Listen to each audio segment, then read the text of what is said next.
In 1999, students Eric Harris and Dylan Klebold would embark on a massacre that would make history. People were getting shot all around me. And the name of one Colorado high school synonymous with tragedy. Children were running from the school at breakneck speeds, and I knew that the world had changed.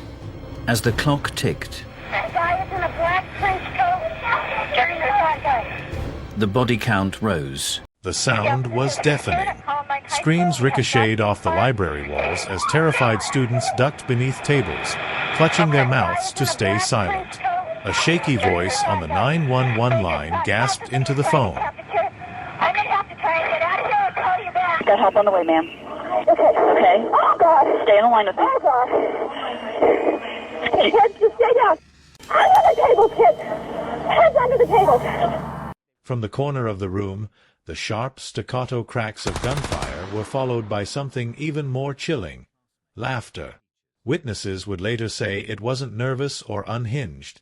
It was deliberate, almost playful, as if the shooters were savoring the chaos they had unleashed. And then we heard like popping and we didn't know what it was, and then I looked out the window and there's this guy throwing like a pipe bomb at all the cars. And then he came in, they like started blowing up and shooting everyone in the cafeteria, and then you could hear them laughing and running upstairs, and they were shooting anyone of color wearing a white hat or played a sport.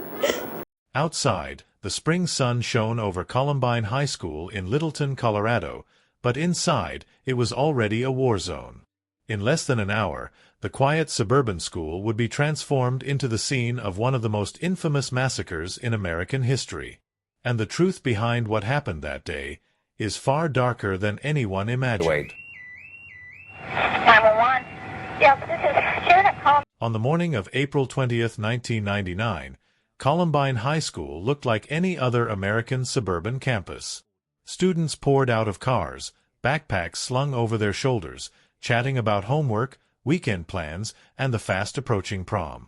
Teachers prepared lesson plans, and the sun cast a calm glow over the quiet streets of Littleton, Colorado. Among the 1,900 students enrolled that year were two seniors, Eric Harris and Dylan Klebold. To most classmates, they were just part of the background, the kind of faces you might recognize in the hallway but not think twice about.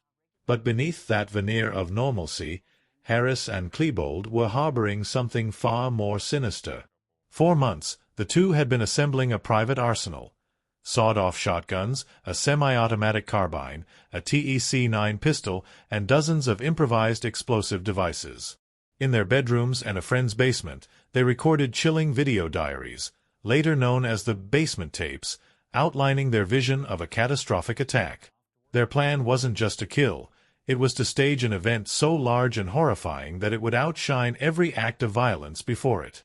What no one inside Columbine High knew that morning was that Eric and Dylan had already chosen their moment. They had calculated their timing, mapped their entry points, and decided exactly where the first shots would be fired. And in less than an hour, their names would be seared into history, not as misunderstood teenagers, but as architects of one of America's deadliest school massacres.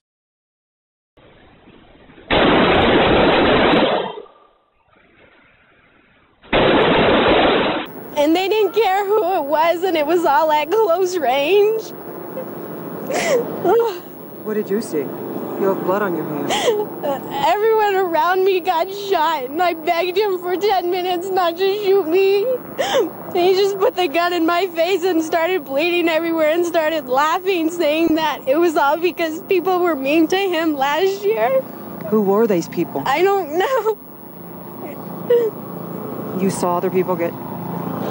He did it right in front of us. In hindsight, the clues had been there, scattered like shards of broken glass.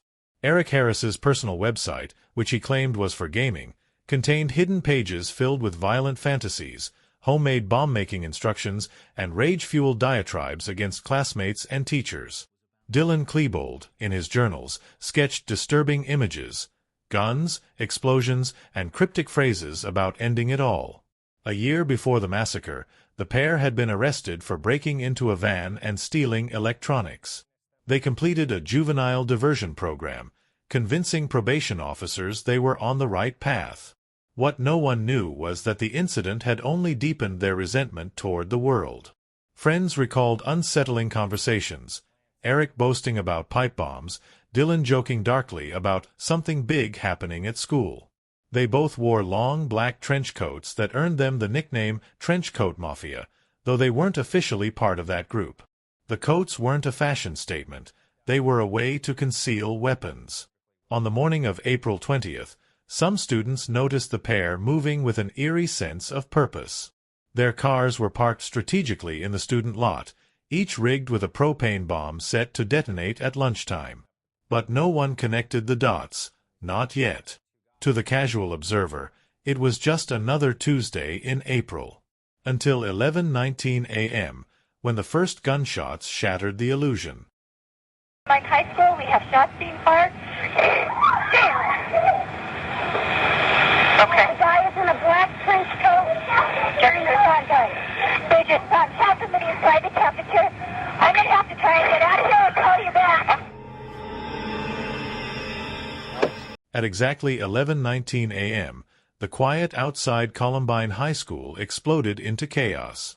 Eric Harris, wearing his black trench coat, stepped from the top of the west entrance steps and leveled his carbine toward the grassy hill where students sat eating lunch. Dylan Klebold, moving in tandem, raised his TEC-9. The first bursts of gunfire cut through the spring air, sending students scrambling in every direction. Rachel Scott, 17 years old, never had a chance. She was struck multiple times as she sat with her friend Richard Castaldo, who was critically wounded. Seconds later, 15-year-old Daniel Rohrbaugh was gunned down near the school's doorway. Inside, teacher Patty Nielsen heard what she thought was construction noise, until she saw a student collapse outside the window. She grabbed a phone and dialed 911 from the school's library. "They're shooting." "Oh God, the library, there's kids in here," she whispered urgently into the receiver. Her words were punctuated by the muffled pops of gunfire and the pounding of terrified footsteps. The school security cameras captured grainy images of Harris and Klebold striding through the hallways, weapons in hand, moving with unsettling calm. Outside, the first police units arrived, ducking behind patrol cars as bullets cracked against brick walls and shattered glass. Officers could see students fleeing from the west doors, their hands raised, faces pale with shock. What they didn't know yet was that the most horrific chapter was still to come, and it would take place in the library. At exactly 11:19 a.m., the quiet outside Columbine High School exploded into chaos. Eric Harris, wearing his black trench coat, stepped from the top of the west entrance steps and leveled his carbine toward the grassy hill where students sat eating lunch. Dylan Klebold, moving in tandem, raised his TEC-9. The first bursts of gunfire cut through the spring air, sending students scrambling in every direction. Rachel Scott, 17 years old, never had a chance. She was struck multiple times as she sat with her friend Richard Castaldo, who was critically wounded.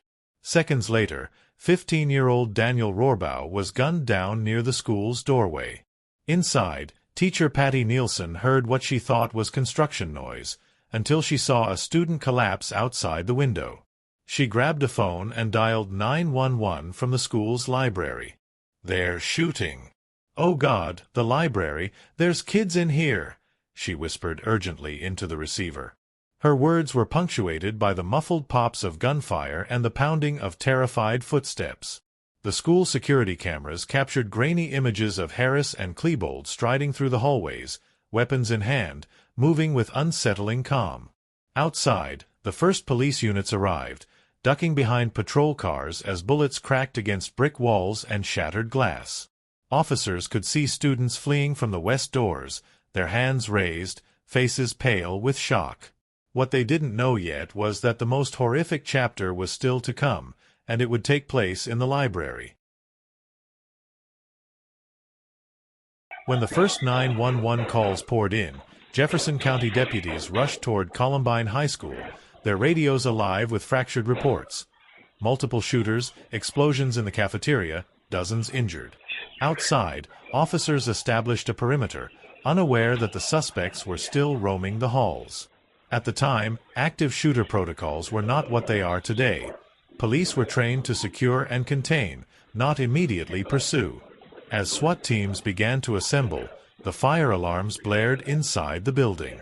One of the propane bombs in the cafeteria had partially ignited, filling the lower level with smoke.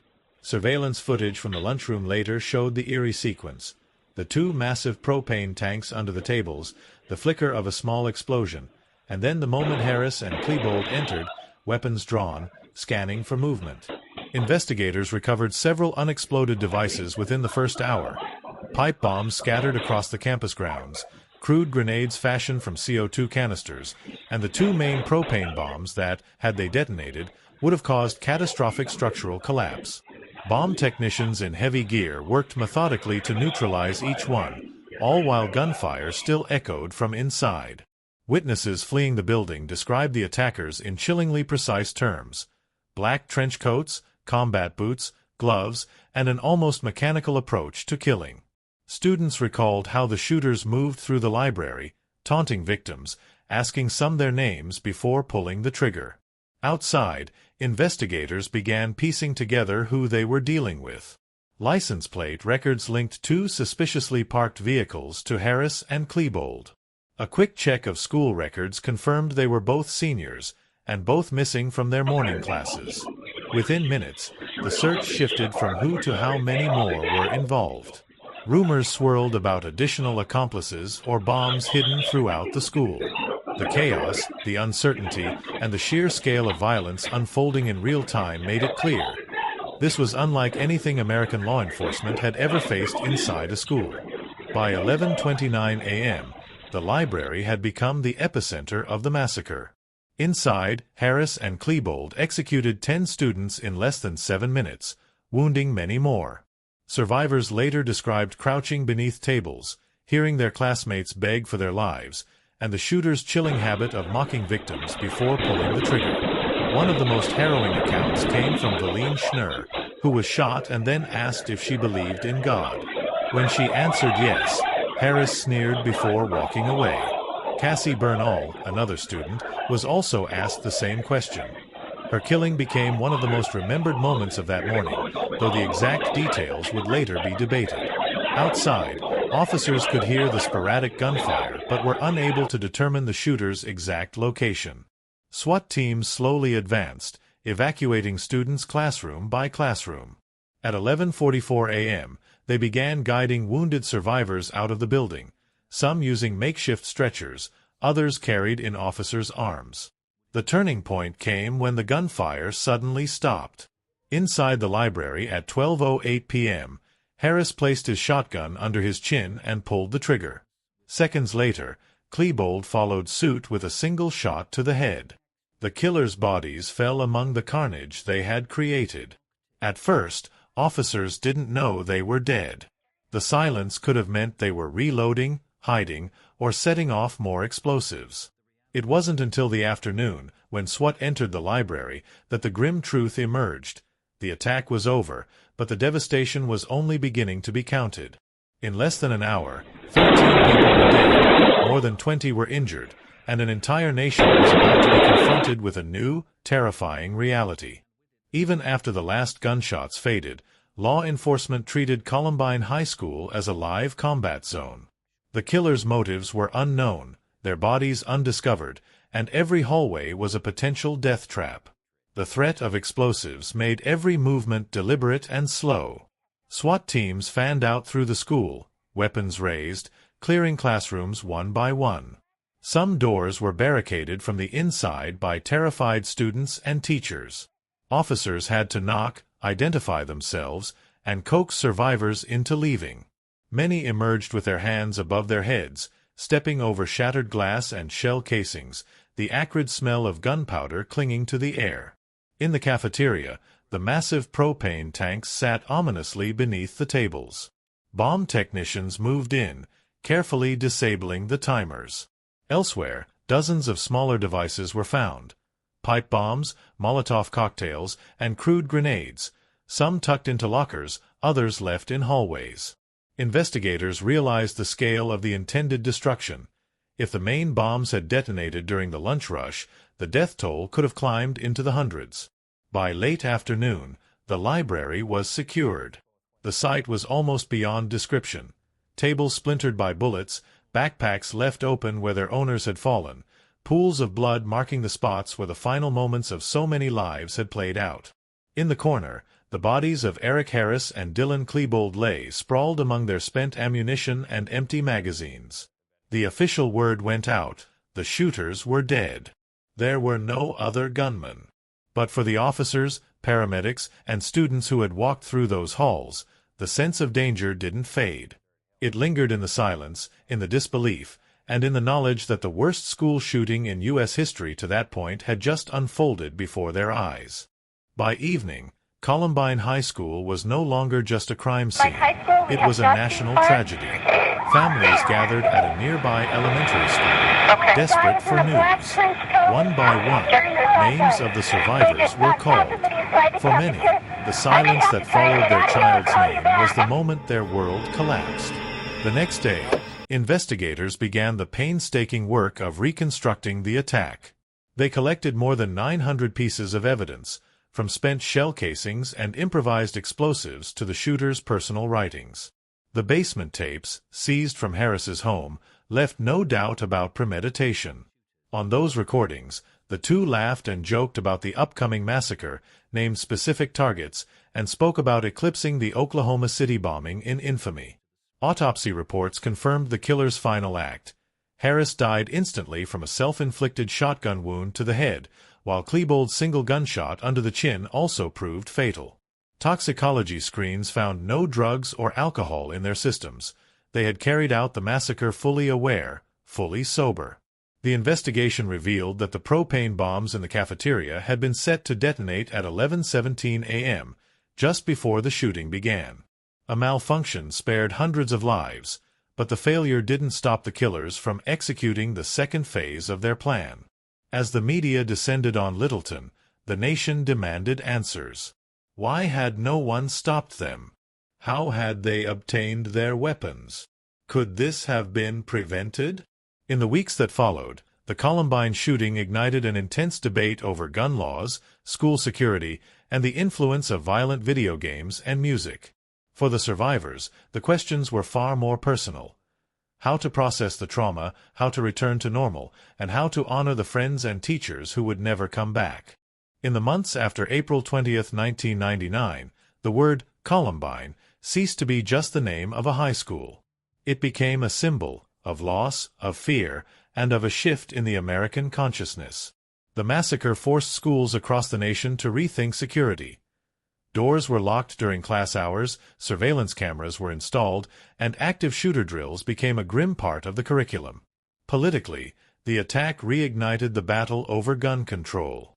Lawmakers pushed for tighter background checks, restrictions on private firearm sales, and better tracking of high-capacity magazines. At the same time, a cultural debate raged over the role of violent media. Parents, politicians, and pundits pointed fingers at first-person shooter games, heavy metal lyrics, and internet subcultures, searching for a reason that could explain the unthinkable. For the survivors, there was no tidy explanation, only the long road of recovery. Some, like Richard Castaldo, would live with permanent injuries. Others carried invisible wounds, haunted by flashbacks of crouching beneath library tables, the sound of gunfire, and the laughter of their killers. Eric Harris and Dylan Klebold left behind no real answers in their writings, only contradictions. Grandiose manifestos alongside petty grudges, a lust for infamy coupled with the certainty that they would not live to see it. In death, they achieved the notoriety they craved, but at a cost so staggering it defied comprehension. Today, more than 2 decades later, the Columbine High School massacre is still studied by law enforcement, criminologists, and mental health experts. It remains a dark reference point for subsequent school shootings, a blueprint that others have tragically tried to copy. And yet, for those who were there, it's not about the headlines or the debates. It's about faces, friends, classmates, a teacher, frozen in memory. It's about an ordinary Tuesday morning that became the day everything changed. In the end, the true motive may never be known. But the legacy of Columbine is carved into the American story, a reminder that beneath the most ordinary surfaces, darkness can wait and strike without warning. Throughout 1998 and early 99, Columbine High School students, Eric Harris and Dylan Klebold, had made a number of home videos themed around violence. On April the 20th, just weeks before they were both due to graduate, fantasy became reality. At 11:29 a.m., they entered the library. Like his fellow students, 16-year-old Craig Scott was hiding under a table with his friends Matt and Isaiah. A lot of students were being quiet. Some girls were crying, and some girls were begging for their life. 911 dispatcher Renee Napoli was listening in to a phone line left open at the library desk. I could hear them speaking, as well as the children in the library, and there was the definite sound of gunshots. They actually fired out the windows at the police officers, and two of those police officers, or deputy sheriffs, fired back. They then walked over and they started systematically shooting the kids. They treated it like it was a game, like they were having fun. At one point, they would pop underneath a table, they would say something like peekaboo, and they would shoot someone. I think that they were enjoying themselves through a good portion of the shooting. There was a lot of hooting and hollering and false bravado between the two of them. 3 would be shot dead and 4 injured before Harris and Klebold worked their way towards Craig Scott. They came over to where I was, and they saw Isaiah. And Isaiah was one of the very few African-American students in our school.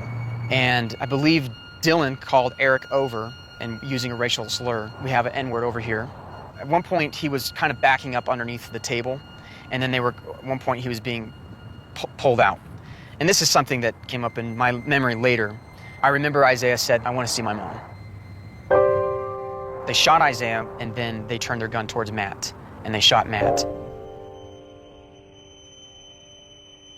I had decided to pretend to be dead and not draw any attention to myself. And so I laid there, and I could hear their last breaths being taken.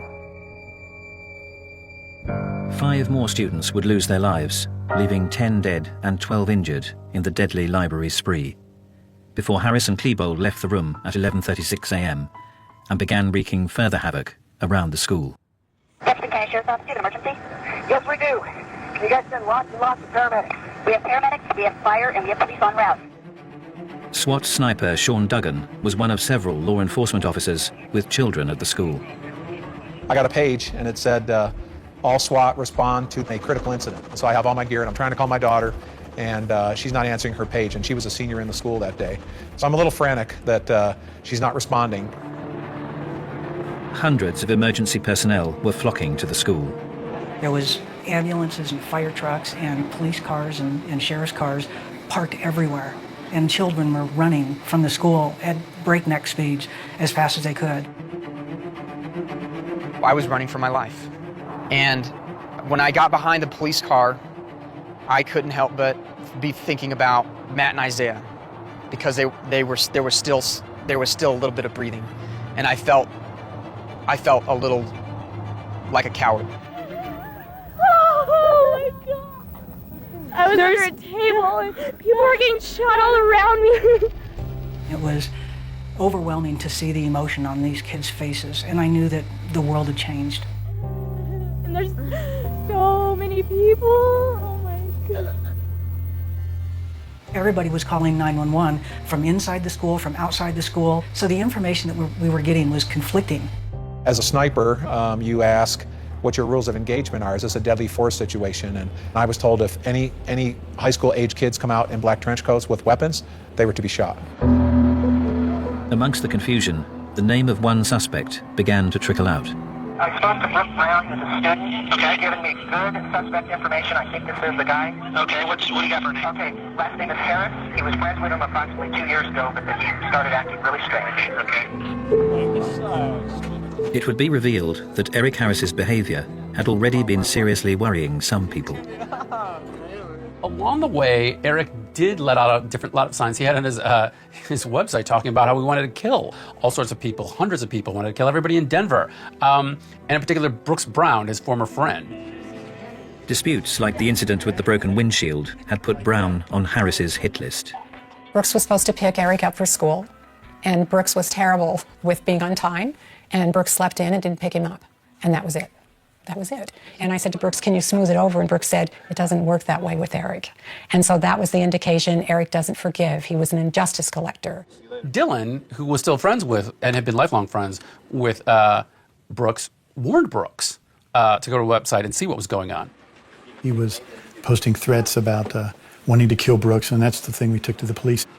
And from when he started making the death threats, he wasn't allowed in our house anymore. We knew that Eric was dangerous. We did not know Dylan was When dangerous. we turned him into the police, Eric was into pipe bombs, and he was talking about it on his website. There was actually a search warrant drawn up, but then was never taken before a judge to search Eric's house.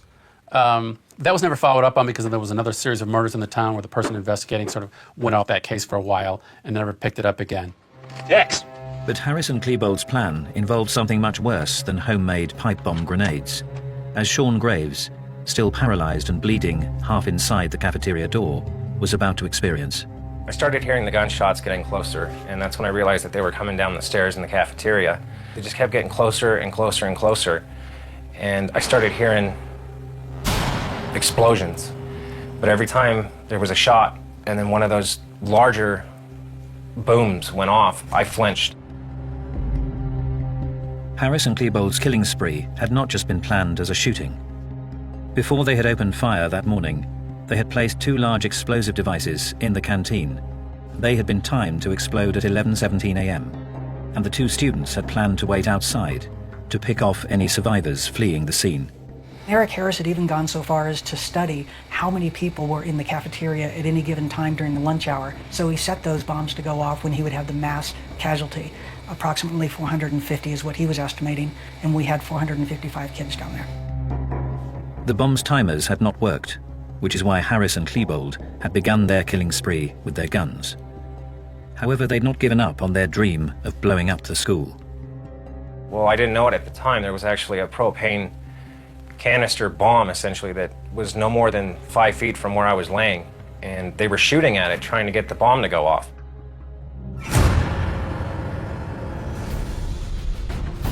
Their new attempts to detonate the bombs only succeeded in a relatively small partial explosion and fire.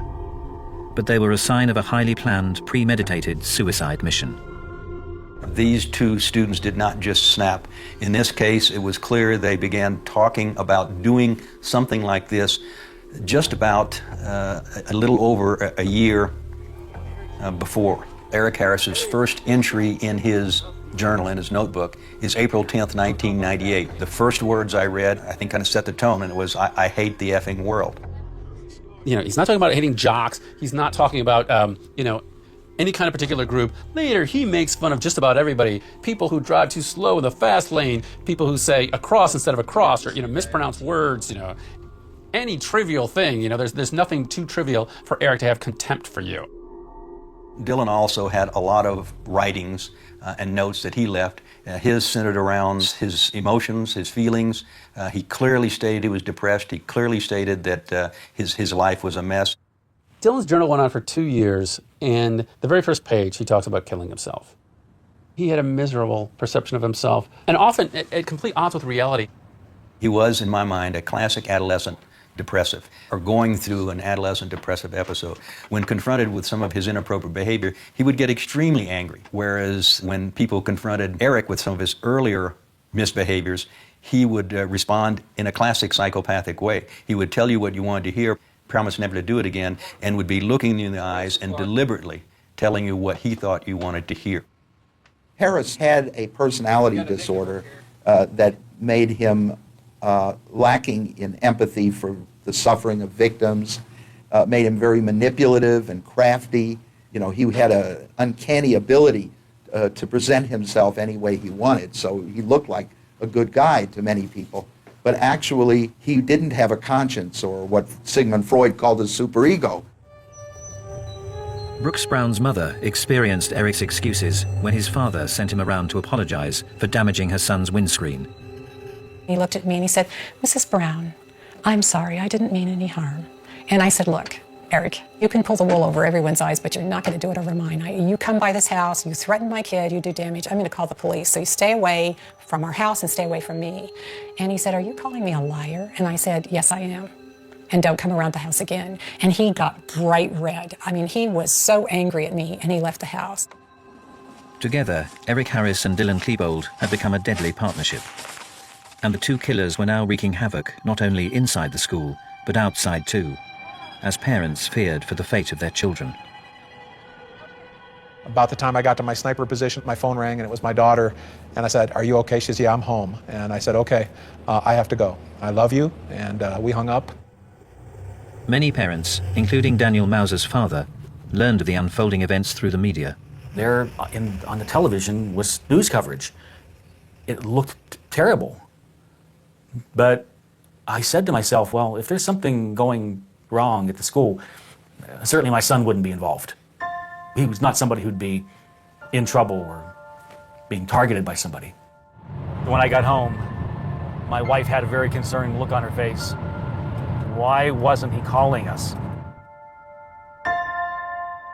So I agreed to go to another school where a number of the students were being taken in school buses after they escaped. And as I was driving, I was listening to the news coverage. And at one point, I heard them mention that they were taking some students to the hospital. And one of the ones they mentioned was a 15-year-old boy who was shot. So of course, the first thing I thought was, 15 years old, that's how old Daniel is. What if that's Daniel? Could that be my son? At the nearby elementary school, many parents would be reunited with their traumatized kids. I saw parents walking out with children. And I just said to myself, I want to be one of them. I want to get this over with. I want to be one of those people. By 12:02 p.m., Columbine High School, cafeteria exit, student Sean Graves, bleeding profusely, had passed out. Meanwhile, 2 medic units approached his location. I drove around the south side as we're pulling into the parking lot through all the cars, see several students hiding behind cars, several deputies with their weapons trained on the building. I couldn't figure out what woke me up, but when I did snap back to it, there was some commotion behind me, and as I overlooked my shoulder, there was an ambulance sitting right behind me. I saw 2 paramedics. One jumped out of the driver's seat and the other from the back of the ambulance, and they grabbed me, picked me up by my shirt and my belt, and they were dragging me out. And I remember just looking down to see my arms and my legs dangling. And that's when the shooters realized that somebody was down there helping us, and I could see the concrete, just poofs of white dust. They were opening fire on us. They were trying to kill us again. Holed up amongst the dead and injured in the library, Eric Harris and Dylan Klebold now had their weapons trained on the paramedics and casualties below.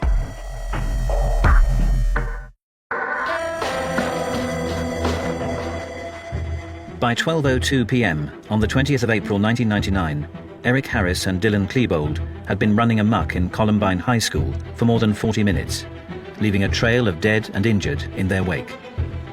Then, as fire department paramedics moved in to assist casualties, like Sean Graves and his friends, Harris and Klebold began firing on the kids and rescuers. I found Medic 13's crew were struggling to get Sean Graves loaded up into the medic unit. So I came up in the middle of him, and one had the head, the other had the feet, and we stepped into the ambulance. They threw me in first. Saw another young man laying by the fence, and he turned his head and made eye contact with me and said, "Help me." I scooped up and dumped the young man literally into the back of the ambulance so that they could get out of the gunfire. I just remember hearing the sounds of bullets hitting the top of the ambulance, just the metal tinging. And that's, I'll take that away from all of that as being a sound that I'll never forget. It would be among the last acts of Harris and Klebold's killing spree. They were shooting at the cops, they were taking pot shots, and police were firing back. And I think they realized the only escape was going to be into the long arm of the law and a prosecution and jail and prison. And I think there was a thought of, let's end this the way we want it to end. Let's control our own destiny. At around 12:08 p.m., Eric Harris and Dylan Klebold took their own lives. But for the children of Columbine High School and their parents, the nightmare was far from over. Kids would leave Columbine and they would be placed on a bus and reunified with their parents. And as the night went on, buses were not arriving and there were still parents left. After nothing happening for a while, they informed us that there was one last school bus that was coming. One last school bus with students. But for some desperate parents, clinging on to the hope that their children would return, there was to be no happy ending. Later on, the authorities confirmed to us that they made a terrible mistake. There was no last school bus. At the end of the day, we had 13 innocent people killed, which were 12 students and one teacher. In addition, Harris and Klebold also dead by apparent suicide in the library. So we knew we had 15 fatalities, most of the fatalities in the library. For Craig Scott, who had suffered the trauma of having his friends murdered beside him in the library, there was worse to come when he learned of the fate of his sister. Rachel was the first one that was killed, and she had been killed right outside the school library. And I realized that when I ran out of the school, I had ran right by Rachel. And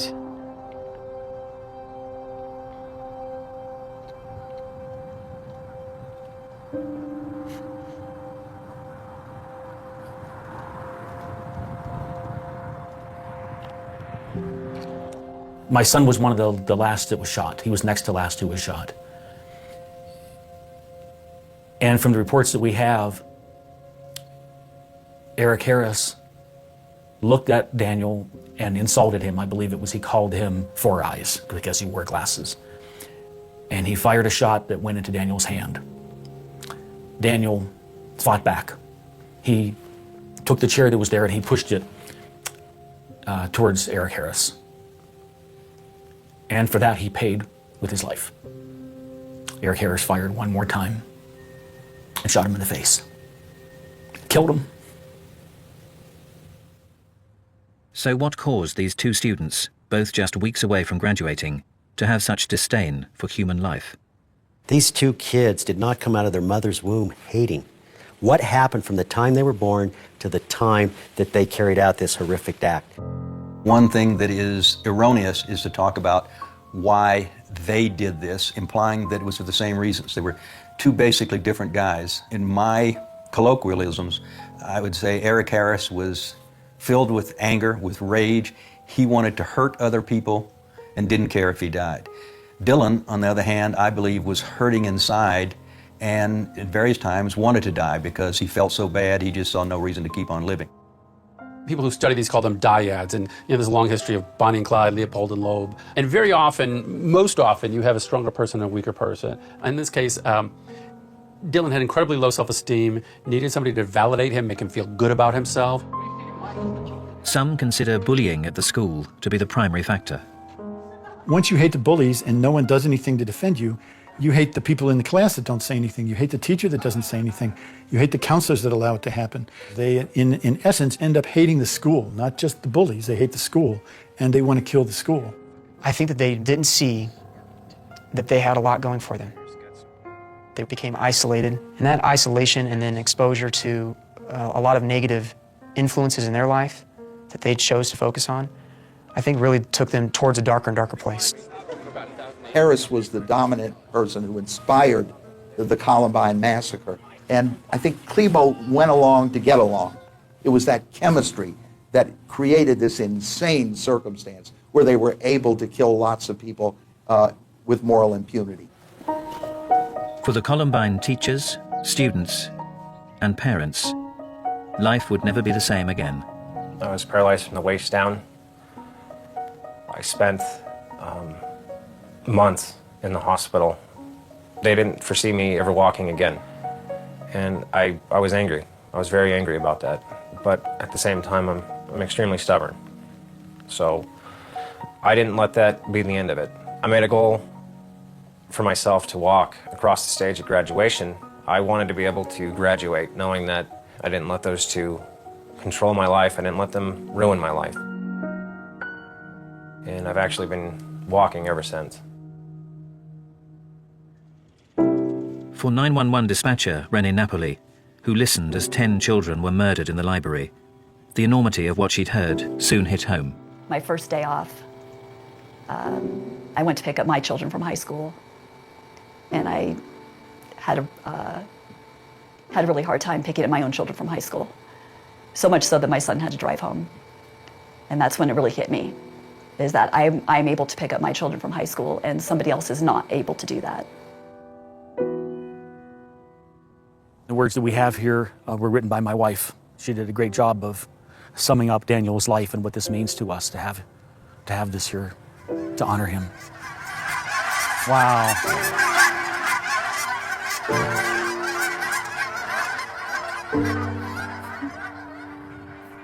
It's like they did it for Daniel.